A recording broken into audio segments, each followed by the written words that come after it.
ត្រៀមចង់ជួបចរចារៀបរាប់ប្រាប់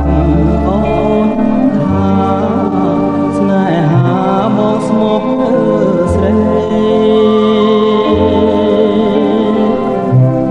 សូមមេត្តាត្រាប្រណីដល់ចិត្តដែលលោកបែកទេលើពិសេស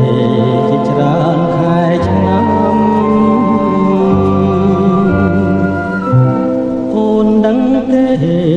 ពេលវាយយប់ថ្ងៃបងគេ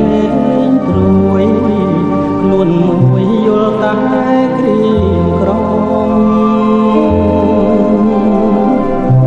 ខ្យល់បងមកនាំយកអារម្មណ៍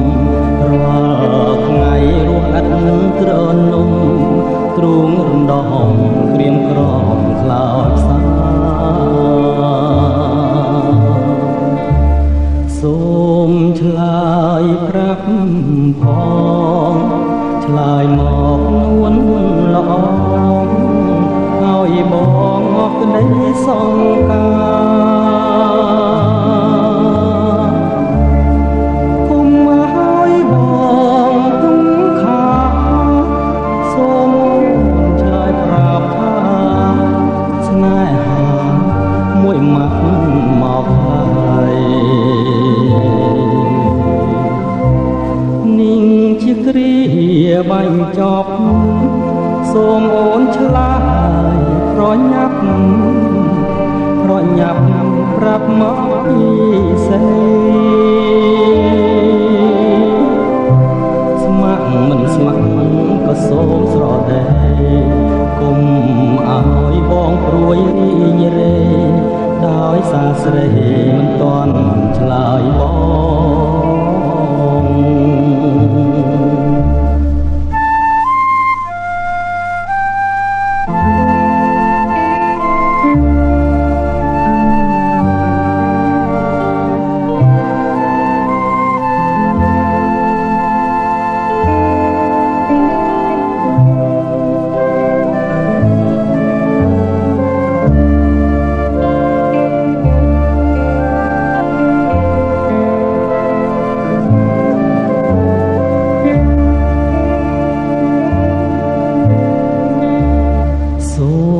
ឆ្លើយប្រាប់ផ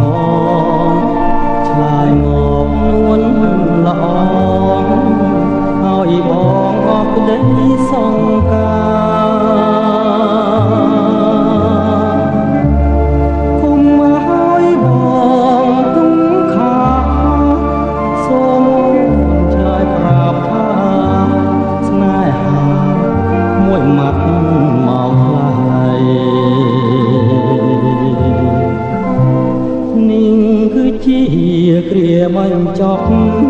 សូមអូនឆ្លើយប្រញាប់ប្រាប់មកពីសេ